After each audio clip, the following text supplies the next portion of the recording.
Vamos ler, por enquanto, do verso 1 ao verso 6, o Salmo 19, que tem aí aproximadamente 3.000 anos que ele foi escrito. Vamos ler, acompanhar a leitura do Salmo, verso 1 até o verso 6. Ao mestre de canto, Salmo de Davi.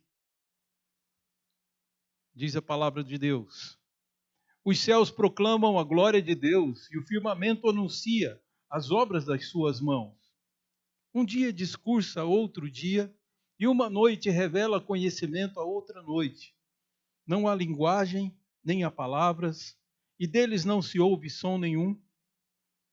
No entanto, por toda a terra se faz ouvir a sua voz, e as suas palavras até os confins do mundo. Aí pôs uma tenda para o sol, o qual, como noivo que sai dos seus aposentos, se regozija como herói a percorrer o seu caminho. Principia numa extremidade dos céus, e até a outra vai o seu percurso, e nada refoge ao seu calor. Vamos orar a Deus. Senhor nosso Deus, te louvamos porque em nome de Jesus temos, Senhor, toda a provisão, tudo que necessitamos. É nele que temos sido abençoados e recebido graça sobre graça. É nele que temos sido, Senhor, santificados. Portanto, fala ao nosso coração. Faz-nos ver, Senhor Deus, aquilo que os nossos olhos não enxergam, para que possamos ter coração sábio. Ensina-nos, Senhor Deus, e aprenderemos. Sem ti, Senhor Deus, estamos sem luz, perdidos, mas com a tua palavra e o teu cuidado como Pai, que cuida de nós, que nos supre e nos conduz, nos instrui. Somos transformados e estamos, Senhor Deus, seguros nas tuas mãos. Por isso nós te louvamos e agradecemos e pedimos por cada vida aqui presente, em nome do Senhor Jesus.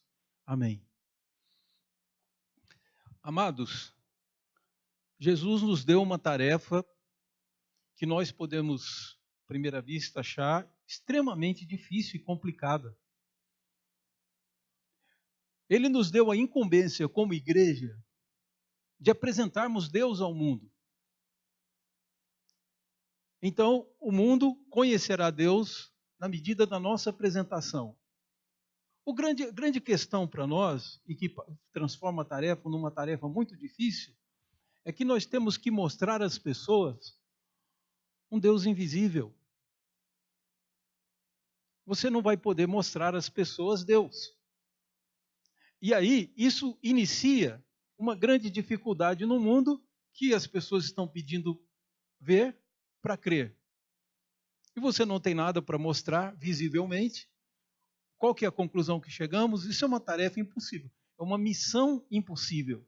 Fazer o mundo conhecer a Deus sem poder mostrá-lo. Não é bem assim. Na realidade, que nós temos aqui não é um problema tão diferente do que o Davi passou. E é evidente que há uma resposta para esse dilema que nós temos.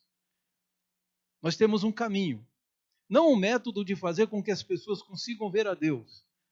Mas nós vamos olhar para o rei Davi aqui. Davi viveu por volta de 1000 anos antes de Cristo. Portanto, a partir dessa perspectiva, esse salmo tem 3.000 anos. Evidente que ele viveu numa outra época. Mas não pensem que ele passava por problemas diferentes do nosso. Se você ler o Salmo 115, você vai ver um problema semelhante que enfrenta o hebreu. É muito profunda a introdução disso, que diz: não a nós, Senhor, não a nós, mas ao teu nome da glória. Nós não podemos aprofundar muito nisso. Mas no restante do Salmo, é extremamente curioso, porque o povo de Israel está sendo desafiado. Porque as pessoas nas ruas, os povos pagãos, os vizinhos de Israel, perguntavam: onde está o teu Deus? Eles queriam uma forma visível de Deus para assim começar a conceber, porque é a partir daí que nós conseguimos entender e até acreditar na existência, se a gente vê. Então os povos pagãos, e aí, se você olhar ali os vizinhos, para a banda do mar, no caminho do Egito, você tem os filisteus, você tem os edomitas, você tem os amorreus, você tem os heteus ao norte. O Israel está cercado de povos que têm deuses. E o desafio deles era exatamente esse. Quer que eu te mostre o meu Deus? Olha ali. Ele tem 5 metros de altura. Ele é feito de ouro, bronze, prata. Ele é lindo. Nós cultuamos esse Deus. E o seu Deus, onde está? Então, quando um hebreu, e não pensem que o hebreu não é evangelizado, o Salmo 96, Salmo 117, mostra, e o Salmo 67 é outro, que é maravilhoso, mostra que o hebreu tinha consciência de que ele precisava tornar conhecido o Deus de Israel, porque ele cria que era o único Deus que existia, e que deu a missão de Israel de revelar esse Deus às pessoas. E agora os povos têm Deus visíveis, têm Deus que podem ser tocados, enquanto Israel fala de um Deus invisível. É nessa circunstância que Davi está. Para que os irmãos tenham ideia, não somente os deuses palpáveis, visíveis aqui na terra, de estátuas construídas, mas, por exemplo, os egípcios adoravam o sol. E tendo o sol como objeto da adoração, o sol pode ser visto. E aí, lá está o nosso Deus. O Deus de vocês onde está? O Deus que você está falando, que você quer que eu siga? Então esse dilema Davi viveu. Por isso ele escreve esse salmo. Porque Davi vai nos mostrar aqui que a glória de Deus pode ser vista, pode ser conhecida. O próprio Deus em si, não temos condição, vamos dizer assim, condição possível de ver a Deus e permanecermos vivos. De tão terrível que é, tão extraordinária, tão grandiosa que é a glória desse Deus, que o mero olhar para essa glória pode nos matar. Foi assim com o povo de Israel. Mas o que é interessante é que Davi está dizendo aqui que Deus pode ser conhecido. E aí você pode se apropriar desse argumento, dessa verdade de Davi. Olha o que é interessante. Ele diz que os céus proclamam a glória de Deus. Que o firmamento anuncia as obras das mãos de Deus. Está manifestando para que o mundo conheça. Então, ao contrário de dizer que esse nosso Deus não pode ser visto, que é uma missão difícil, esse salmo nos leva à conclusão que nós estamos cercados de provas. Há tantas provas abundantes, tudo à nossa volta são demonstrações de que Deus existe. Deus já te supriu de todas as formas possíveis. Paulo escreve aos Romanos e diz que as virtudes de Deus, as qualidades de Deus, como sua eterna bondade, o seu amor, e ele ainda diz mais, como também sua própria divindade, quer dizer, o fato de que Deus não é mais um ser, mas é, na verdade, o Criador de tudo que existiu, a própria divindade de Deus, Romanos capítulo 1, para quem quiser ler lá, Paulo diz, está tão claramente visível na natureza, através das coisas que foram criadas, que o homem, por causa disso, é indesculpável. Então, em outras palavras, Deus está se mostrando todos os dias para os homens, dando provas irrefutáveis, tão claras as provas que que chegam a ser, o homem se torna indesculpável por não adorar e não buscar esse Deus. É exatamente nessa linha que Davi está andando, mesmo de Paulo. E não tenho dúvida que Paulo bebeu nos escritos de Davi, para poder escrever os seus ensinos. Davi está dizendo que os céus, a própria natureza, proclama Deus. E é interessante, né? Um homem pode olhar no microscópio e ver algum fenômeno invisível aos olhos, sei lá, uma divisão de uma célula, olhar para essa maravilha da qual nós dependemos para viver. Que estão acontecendo com as nossas crianças, é por isso que elas crescem. Era um bebezinho um dia, né? Hoje nós vemos aí a Valentina andando, correndo, vindo à frente. O que é isso senão uma maravilha que Deus nos deu e que a biologia nos mostra a grandeza disso? Mas uma pessoa pode olhar no microscópio e ver uma célula se multiplicar e dizer: a natureza é sábia. Um outro pode olhar o mesmo fenômeno e dizer: Deus é sábio. A natureza não é nada mais, nada menos do que tudo aquilo que Deus ordenou. E só existe porque Deus a criou. Então as pessoas não podem, porque senão teriam que mudar de vida, teriam que abandonar os seus pecados, admitir que Deus existe. Eles têm medo disso. Então eles se abraçam a várias teorias, e uma delas é dizer: você não pode me mostrar Deus, por isso eu tenho desculpa para não crer. Só que não é verdade. Se você perguntar de onde veio o mundo, ele diz: o mundo veio de uma explosão, o mundo é fruto de um acaso. E aí você entende que o acaso então passou a ser o Deus de alguns. E não é à toa que um poeta argentino escreveu, e aquela banda brasileira chamada Titãs musicou a poesia deles, e a música diz exatamente isso: o acaso vai me proteger enquanto eu andar distraído. Então ele está seguro que enquanto ele não prestar atenção no mosquitinho que está voando, ele não vai ficar doente. O mosquito não vai picá-lo. Porque o acaso protege quem não presta atenção em nada. Eles têm que adorar e agradecer a vida ao acaso, ao nada. Não é assim que as Escrituras nos ensinam. E Deus é possível de ser conhecido pela natureza. O nosso profeta e rei Davi nos aponta somente duas coisas, que já englobam muita coisa: o céu e o sol. Na realidade, queridos, sabe por que Davi escreveu isso aqui? Historiadores já acharam uma poesia ao Deus Sol, que trata o Sol como se fosse um homem, que todo dia sai de um aposento e vai a outro. Essa é uma poesia egípcia, em louvor ao Deus Sol. Davi pega a poesia egípcia e adapta para louvar o Deus que criou o Sol, porque o Sol não criou coisa nenhuma. O Sol não é nada, o Sol não tem inteligência. O Sol não é um ser. Então não adianta dirigir louvores a ele. É a mesma coisa que louvar o acaso. É por isso que o mundo se espalhou de religiões e religiões e mais religiões e deuses. E alguns até matam por causa dos seus deuses. Sabem por quê, querido? Porque abraçar um Deus que não existe é uma forma de eu evitar, de eu justificar para mim mesmo: agora eu encontrei Deus, eu não preciso buscar o Deus verdadeiro. Eu já encontrei. Você tem o seu Deus, eu tenho o meu.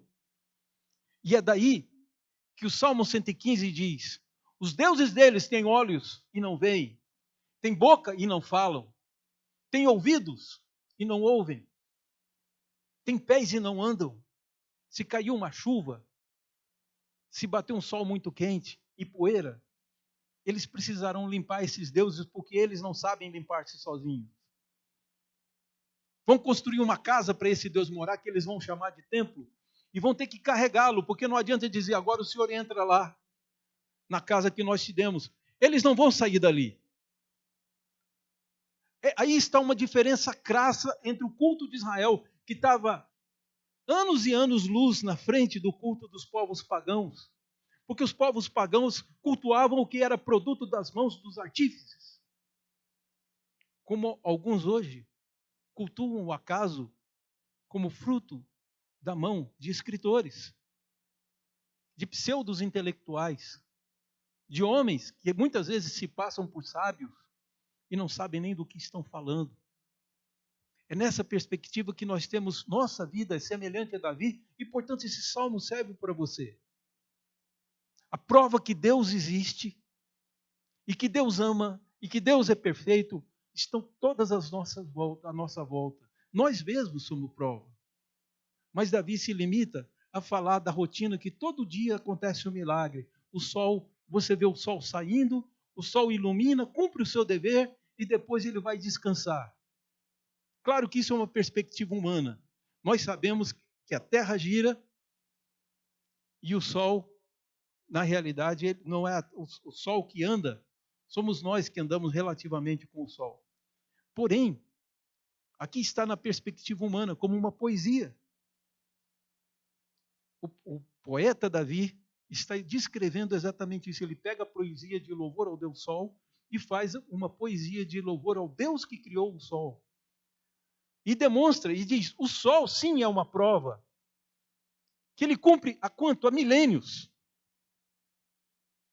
Eu queria saber, né? França, Fernando, vocês podiam me ajudar. Se o Sol resolver não nascer amanhã, alguns de vocês podem ir lá convencê-lo? Mas nós temos certeza que a vida continua, não é assim? Então, o ateu vai gozar das bênçãos de Deus, vai comer a comida que Deus lhe deu, vai andar no chão que Deus fez, vai vestir as roupas que pertencem ao Senhor.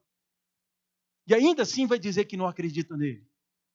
Mas estamos cercados da prova e do cuidado de Deus, e é uma grande ingratidão que nós hoje não estejamos buscando fazer a vontade desse Deus.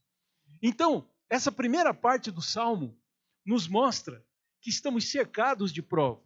Os céus proclamam a glória de Deus e o sol, com o seu caminhar, anuncia a nós todos que Deus existe, que Deus é amoroso, que Deus nos deu esse presente. Aliás, Paulo escreve aos Coríntios dizendo: todas as coisas existem por amor de vós.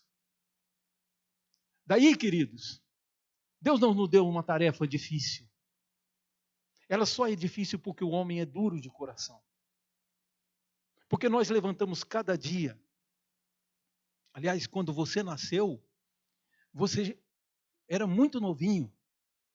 Não adiantaria aquela altura explicarmos para a criancinha, falou, agora você vai respirar, dá ordem aos seus pulmões para que funcionem, dá ordem para que o oxigênio vá para o sangue, bombeie oxigênio no cérebro, que você precisa viver e andar, precisa desenvolver. Você se alimenta, dê ordem aos seus intestinos. O que adianta eu explicar isso para uma criança, queridos? Só que tudo funciona tão perfeitamente que eu só posso dizer que um Deus inteligente, extremamente amoroso, nos supriu de tudo o que precisamos, por isso vivemos. E porque não ouvimos esse Deus, ignoramos a sua palavra, é que nós morremos, é que nós adoecemos. E na sua bondade, Ele ainda preserva, cuida, e ainda enviou seu Filho Jesus para morrer por nós. Portanto, meu amado, não vá nunca dizer que é uma tarefa difícil. Difícil é o homem. O Evangelho é claro, a Bíblia é clara, a existência de Deus é clara, a tal ponto que diz o apóstolo Paulo que são indesculpáveis os que não se submetem a isso. Então busque o Senhor e você encontra. Vá atrás da resposta e você a ouvirá. É tão perfeito que é na natureza que um dia fala para outro dia, faz um comunicado. E uma noite para outra noite. E você está assistindo tudo isso há quanto tempo? E ainda quer uma prova de que Deus existe? É interessante, meu amado, como o ser humano é. Me lembra aquele seminarista que encontrou, já contei aos irmãos, por isso eu vou resumir a história. O seminarista encontrou um relojoeiro que era ateu. Quando ele foi buscar o relógio, ele estava com a Bíblia na mão. E aí o relojoeiro perguntou para ele, você é crente? Ele disse, sou. Você acredita em Deus? Acredito. O senhor devia acreditar também. E o relojoeiro disse, então me mostra Deus. Ele falou, agora o senhor me pegou, o senhor ganhou, está 1-0 para o senhor, porque eu não posso te mostrar Deus. Então depois a gente conversa mais, que eu tenho que ir para o culto. Aí ele ia saindo, voltou e falou, me tira uma dúvida. O senhor abriu o relógio quando o senhor foi consertá-lo? E o relojoeiro disse, abri, claro. O senhor viu as engrenagens lá dentro, tudo? Claro. Mais uma pergunta, o senhor viu o fabricante lá dentro do relógio? O relojoeiro disse sim. Não, claro que eu não vi. Mas o senhor acredita que ele existe? Porque o relógio estava na sua mão. É aí, queridos, que nós vemos. E então o seminarista disse a ele, O nosso mundo é pequenininho, né? Tive o prazer de ver uns slides, acho que foi o Pascoal que produziu, de ver o tamanho que é a Terra em comparado com o tamanho do Sol. E o nosso Sol não é a maior das estrelas. Eu aprendi na escola que ela é de quinta grandeza só. Quantas outras estrelas existem no universo? Ou seja, a nossa Terra é um grãozinho de poeira em todo o universo. E se a Terra é um grãozinho de poeira, o que sou eu? Né? Se um avião subir aos seus 8.000 pés, não vai dar para ver o Jocider lá de cima. Pode ver até a minha cidade, mas a mim não dá para ver. Me ver andando. Então, o que nós somos nesse planeta para decretarmos que Deus não existe? É aí, nessa circunstância, Deus não pode ser visto, Ele pessoalmente, mas através das coisas e da perfeição da sua criação. Torna-se indesculpável o homem que não louva a Deus, que não o busca, que não se submete, não se curva diante dele. Mas não é somente na natureza, queridos. Deus não deixou só a natureza para nós. Observe bem que a glória de Deus pode ser vista também na revelação escrita de Deus. Na teologia sistemática, a gente diz que é uma revelação natural e uma revelação especial. A revelação especial é o que nós chamamos popularmente de Bíblia, que é uma palavra grega, o plural de biblion, que quer dizer livro, Bíblia, então livros. A Bíblia Sagrada, os livros sagrados inspirados pelo Espírito Santo. Então veja que do verso 7 até o verso 10, vai seguindo em frente, mas especialmente até o verso 10, Deus é louvado e a glória de Deus se manifesta de forma muito bondosa em nossas vidas através das Escrituras. Veja quanta coisa a Bíblia faz por nós.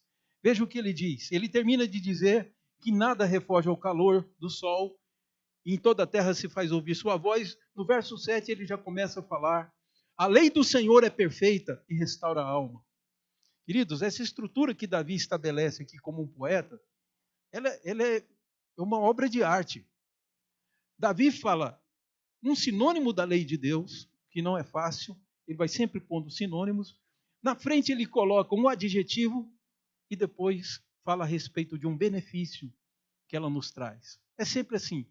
A lei do Senhor é perfeita e traz o benefício de restaurar nossa alma, de reativar. Se alguém estiver desanimado, a Bíblia faz verdadeiros milagres.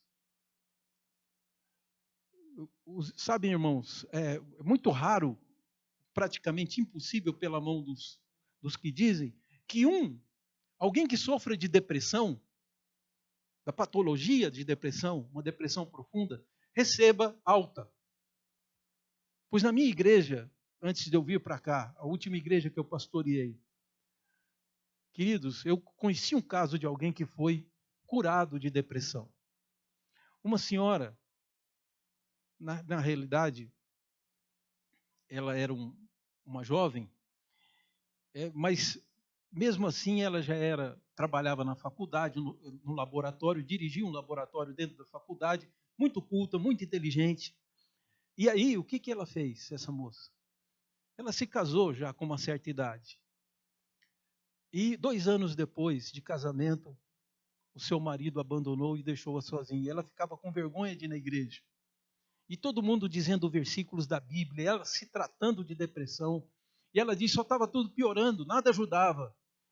Um dia ela sentou na igreja e na leitura que o pastor fez do sermão, do texto para o sermão, havia um texto que dizia assim: Jesus disse aos seus discípulos, a minha alma está angustiada até a morte, vigiai comigo. Jesus queria companhia, né? Quando aquela moça ouviu essa frase assim, Jesus, Ele sabe como eu sinto. A minha alma está angustiada da morte, era disso que ela estava falando. Da pessoa achar que a morte pode solucionar um problema que a vida não tem solução. Ela estava numa tristeza profunda, num abismo que ninguém conseguia tirá-la.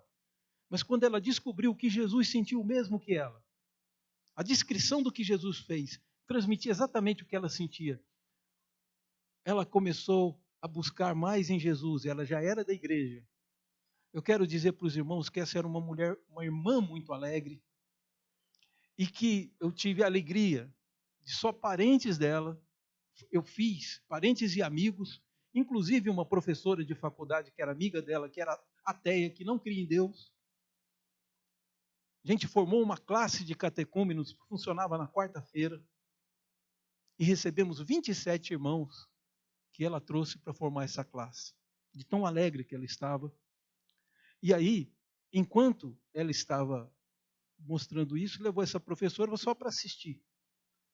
Aí no final eu perguntei para todos, olha, quem quiser fazer a sua profissão de fé e se batizar, preencha a ficha e me entregue. E aí a professora, que não cria em Deus quando começou as aulas, entregou a ficha completa para mim.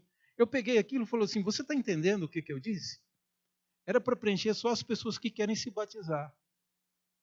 E na frente de todo mundo, essa professora começou as lágrimas correndo dos seus olhos e disse assim, só o que Jesus já fez por mim nesses poucos dias que eu tenho vindo aqui,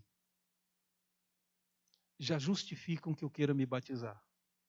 Falei, você crê? Ela disse, eu creio, pastor. Eu quero ser batizado. Jesus não disse que quem crê tem que ser batizado? Se a igreja me quiser, eu quero fazer parte dela. Porque uma mulher estava desistindo da vida e um texto da Bíblia levantou.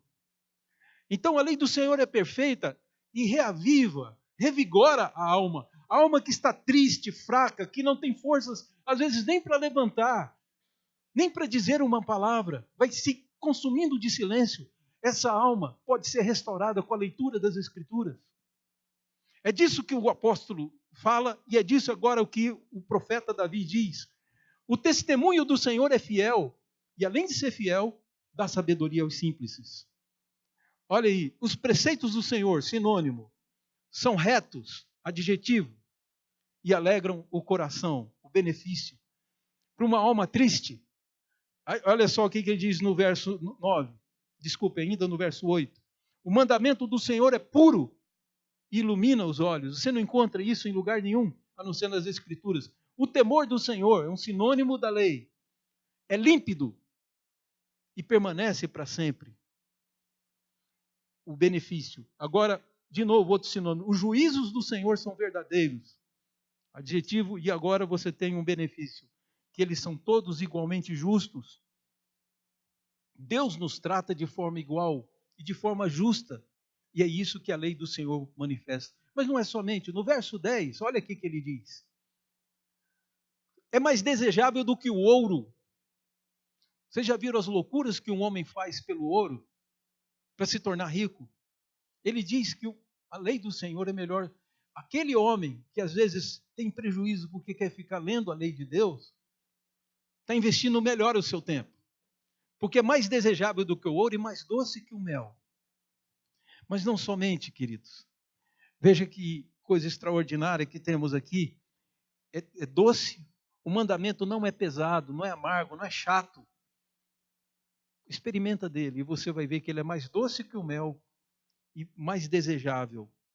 Você devia querer muito mais a instrução de Deus que vem na lei do que propriamente o próprio ouro, que não vai te servir de nada. Deixa eu fazer uma pergunta para os irmãos, que eu escutei um pastor argentino falando. Sabe, tem presbiteriano na Argentina e eu conheci um. E esse pastor disse o seguinte: o que você pensaria? Perguntou para o membro da igreja dele, que trabalhava igual louco, não tinha tempo para Deus, não tinha tempo para a Bíblia, não tinha tempo nem para a família dele, porque precisava ficar rico. Aí ele perguntou para o seu irmão da igreja, o pastor perguntou o seguinte: o que você diria se você estivesse passando na rua e me visse com uma picareta quebrando o asfalto e tirando um pedaço dele? Aí você falou, aí eu ia perguntar: por que o senhor está fazendo isso, pastor? Aí eu ia dizer para você: eu vou pôr no meu cofre. Você ia chamar a ambulância e me prender porque eu tá louco, quebrando o asfalto para pôr no cofre. Ele falou: pois é essa tolice que você está fazendo. Aí o pastor argentino disse para o seu irmão: na cidade que eu vou morar, o ouro não presta para nada. Ela é tão rica, tão superior a esse mundo, que o ouro não serve para nada a não ser para calçar as ruas. O homem aqui mata-se pelo ouro e todo o ouro do mundo será nosso um dia. Sim, nós temos que ferir, mentir, enganar, sem ter que machucar ninguém. Tudo já é nosso. Então é diante desse fato, queridos, que a palavra do Senhor é mais desejável do que o ouro. Mas Deus não se manifesta somente na natureza e na sua palavra. Olha que coisa interessante. Você vê aqui que o profeta reage diante desse conhecimento. Quando ele olha para a natureza, acorda de manhã e olha o céu azul, as nuvens, aí ele vê o sol, essas coisas, aí ele lê a palavra, ele fica encantado. Mas sabe o que isso provoca nele? Oração. Ele é instigado a orar e falar com Deus. E o que ele vai falar é que é interessante. Sabem por quê, queridos? Porque ele vai pedir por santificação. Ele vai pedir para ter uma vida mais santa, mais reta. Porque aí está a terceira forma de Deus se manifestar ao mundo. A glória de Deus pode ser vista na natureza, a glória de Deus pode ser vista na palavra do Senhor, mas a glória de Deus pode ser vista na igreja santa. No cristão reto. Porque se você vir um homem que se diz cristão e pratica e faz coisas abomináveis, ele não está manifestando a glória de Deus. Então o salmista pede a Deus, falou: Senhor, tudo obedece ao Senhor de forma tão extraordinária. A tua lei é tão perfeita e eu não cumpro. Aí ele vai pedir para Deus para transformar a ele mesmo. Veja se não é isso que está aí. Verso 11 é muito significativo. E por que eu sei que é uma oração? Porque em todo salmo Deus é terceira pessoa. Do 1 até o verso 10, Deus está na terceira pessoa. Ele diz: o temor do Senhor, os seus proclamam a glória de quem? De Deus. E por aí vai. E o firmamento anuncia as obras das mãos dele. Isso tudo é terceira pessoa. Não está falando com Deus, o salmista está falando conosco. Agora, do verso 11 em diante, ele passa a falar com Deus. Como que eu sei disso? Porque no verso 11 ele já usa a palavra teu servo. Então é evidente que Deus não está chamando você de senhor dele. É uma oração. Ele diz, além disto, olha como a palavra está na segunda pessoa, é o pronome pessoal da segunda pessoa que vem aqui. Ele diz, além disso, por eles se admoesta quem? O teu servo. Ele passou a falar com Deus. Em os guardar a grande recompensa. A primeira oração dele diz respeito a isso. Ele diz que um dos benefícios paralelos, além da lei produzir tudo isso na minha vida, é através dela que eu posso ser admoestado.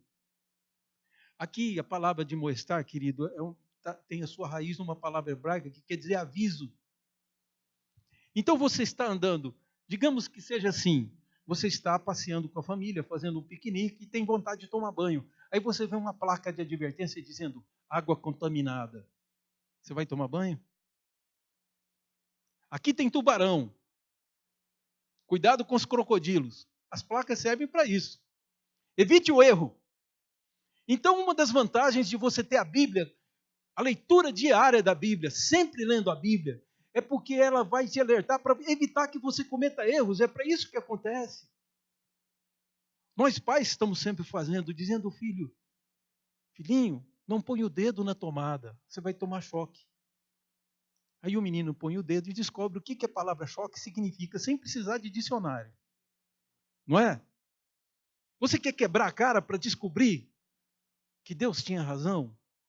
Não é assim. O Senhor, por ela te admoesta o teu servo. E ele diz, em atendê-la, essa que é a ideia.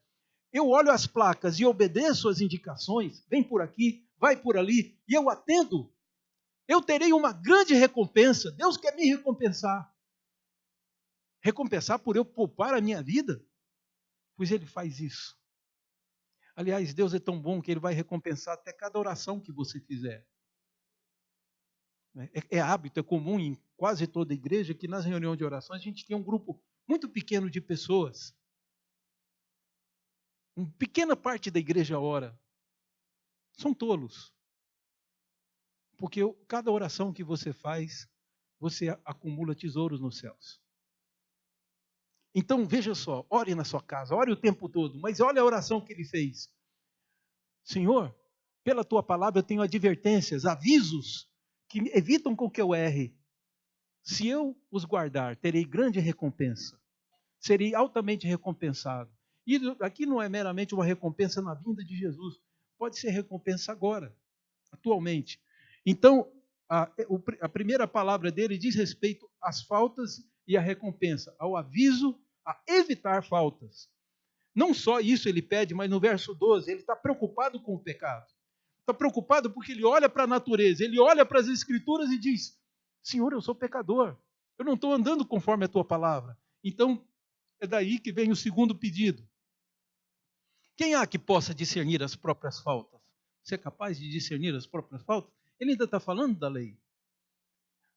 O livro de Hebreus nos diz que a palavra de Deus é uma espada de dois gumes. Já leu isso lá? Que ele divide até o indivisível. Separa sentimentos e pensamentos, porque às vezes nós estamos pensando que estamos fazendo bem e a nossa intenção é ruim. Então o Espírito Santo usa a palavra de Deus para fazer você mudar de ideia, ou pelo menos mudar o seu coração. Faça coisas boas por razões boas, com boa intenção. Não procure levar nenhum lucro disso. Procura fazer com que os outros lucrem, porque de você Deus vai cuidar. E aqui diz exatamente isso. Ninguém consegue discernir as próprias faltas. As pessoas estão erradas e se acham certas. Aí ele pede: Senhor, aqui está, absolve-me. Mas a palavra está ligada com esvaziar e também limpar. Então, uma vasilha completamente vazia é porque você já limpou, tirou até os resíduos que estão lá dentro. Então, é disso que ele está falando. Ele está dizendo: Senhor, limpa-me das faltas que me são ocultas. Então, há faltas no futuro. Mas para isso eu tenho a Bíblia me avisando. Em guardar a grande recompensa. Aí eu tenho as faltas invisíveis. Elas estão ocultas no coração. A Escritura me ajuda a ver. E Deus me limpa até delas também. Ele vai fazer essa limpeza, essa santificação. E aí, em seguida, verso 13. Também da soberba guarda o teu servo, que ela não me domine. Essa que eu diria que é a falta número 2.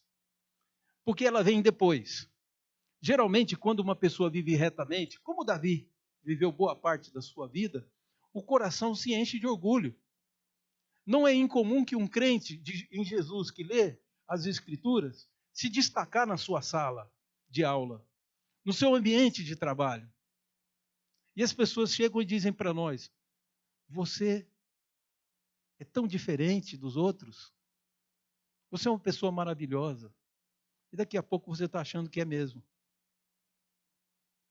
E é interessante isso, né? Eu me lembro de ouvir de um pregador, os irmãos também já podem ter ouvido, que quando ele desceu do púlpito, alguém disse assim: que mensagem maravilhosa, o senhor é um pregador extraordinário, o senhor é o melhor pregador. Dizer que ele disse: olha, tudo isso que ele está me dizendo, o diabo sempre me diz. Ele me falou antes de eu subir para pregar. Porque o homem é provado pelos elogios que recebe. Está no livro de Provérbios. Então, é muito fácil que uma pessoa que viva reta se destaque. O problema é que quando ela destacar, ela começar a pensar que é superior aos outros. É um sentimento parecido com aquela que Charles Colson narra dentro do seu livro.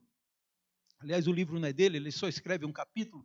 Charles Colson diz o seguinte: fala assim, algumas pessoas com quem nós convivemos parecem com aquele burrinho que levou Jesus para dentro da cidade. A soberba parece isso. Aí ele chega para os outros burrinhos lá da cidade, lá de Betânia, de algum lugar, e fala assim: você precisa ver o sucesso que eu fiz lá em Jerusalém. As pessoas estavam pondo palmas para eu passar, e roupas, e cantando música para mim. Alguém precisa dizer para esse burrinho: não era você, era quem estava sentado em você. Então eu faço coisas, mas é Deus que está fazendo por meu intermédio. Os aplausos não são para você, a glória não é sua, a glória é dele. É ele sempre que faz todas as coisas. E vejam só, então, os problemas do futuro, os problemas ocultos e os problemas que vêm em seguida da retidão, que é a possibilidade. Ele diz, também da soberba, guarda o teu servo. De todas essas coisas eu quero ser guardada, mas também da soberba. quando eu for reto, posso me tornar arrogante, me julgar superior aos outros. Uma das palavras que pode traduzir por soberba é presunção. É a pessoa que presume de si mesmo, presume que é superior aos outros. Então, isso também ele está pedindo que Deus guarde.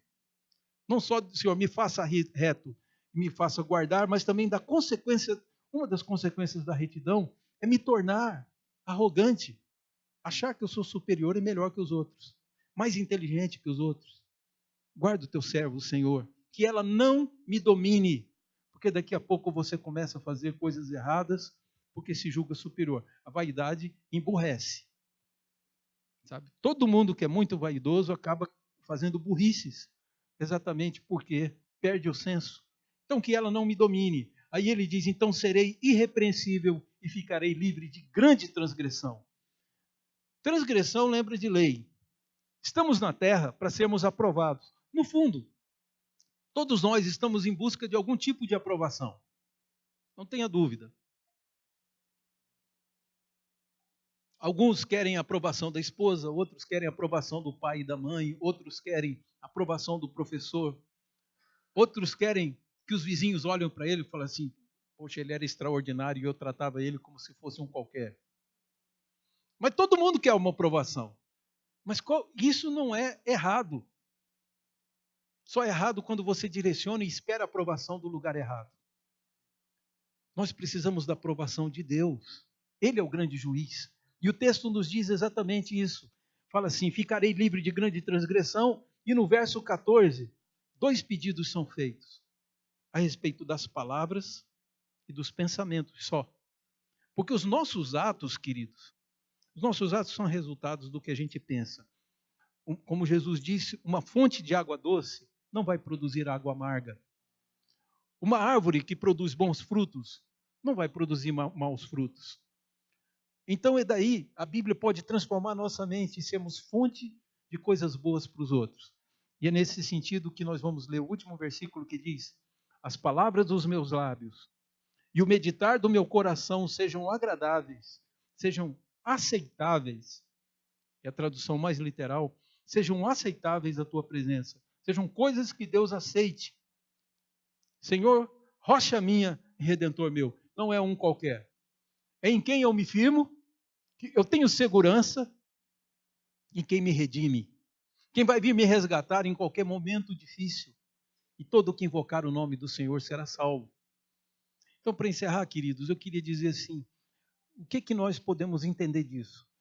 Não há uma revelação melhor no mundo de Deus do que Jesus. Jesus é a revelação perfeita de Deus. E agora que Jesus subiu aos céus, o corpo de Cristo é quem deve manifestar Deus ao mundo. Então eu quero que você pense 2 coisas aqui. A primeira delas é que Jesus tem que ser o seu modelo. Leia a Bíblia, leia os evangelhos, imite Jesus. Como Paulo disse, sejam imitadores de Deus, imitadores de Jesus. Sabem por quê? Porque Jesus sim foi aceitável.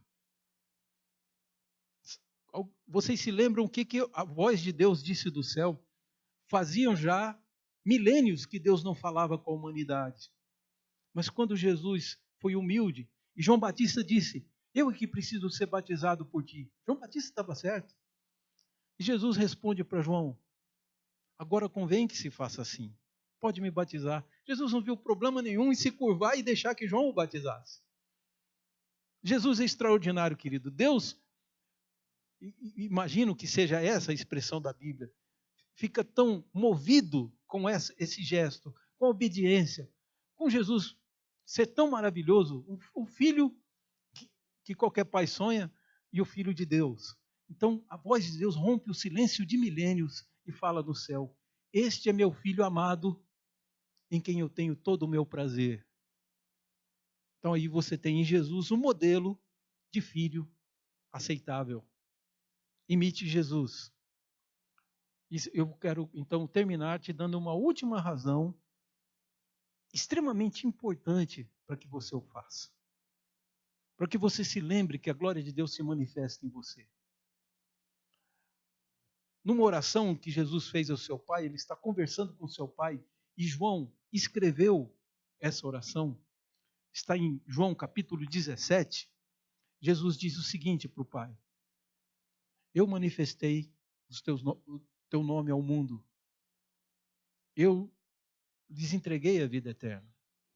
E aí Jesus diz: e a vida eterna é esta, que te conheçam a ti como o único Deus e a Jesus Cristo a quem tu enviaste. Seja santo, meu amado. E o mundo vai conhecer Jesus e Deus por intermédio da sua vida.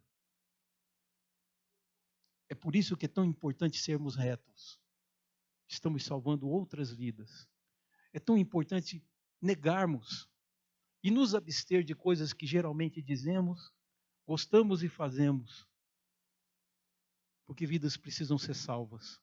Quanto mais parecido com Deus você for, mais eficiente, demonstrador da glória de Deus você será. Então, lembrando esse salmo, leia de novo em casa e veja que a glória de Deus pode ser vista na natureza. E lembre-se que a glória de Deus pode ser vista nas Escrituras de uma forma muito extraordinária, mas também a glória de Deus pode ser vista em você. Quem enviarei eu? Quem há de ir por nós? Eis-me aqui, Senhor, envia-me a mim. Santifique-se, meu querido. Abandone o pecado. Você não ganha nada com ele, mas nós perdemos muito. Mergulhe nas Escrituras. Leia todo dia. Ore ao Senhor todo dia. Peça essa santificação. E Deus, que dá liberalmente, dará a todos nós. Até sabedoria nós ganharemos. Porque Deus nenhum bem sonega.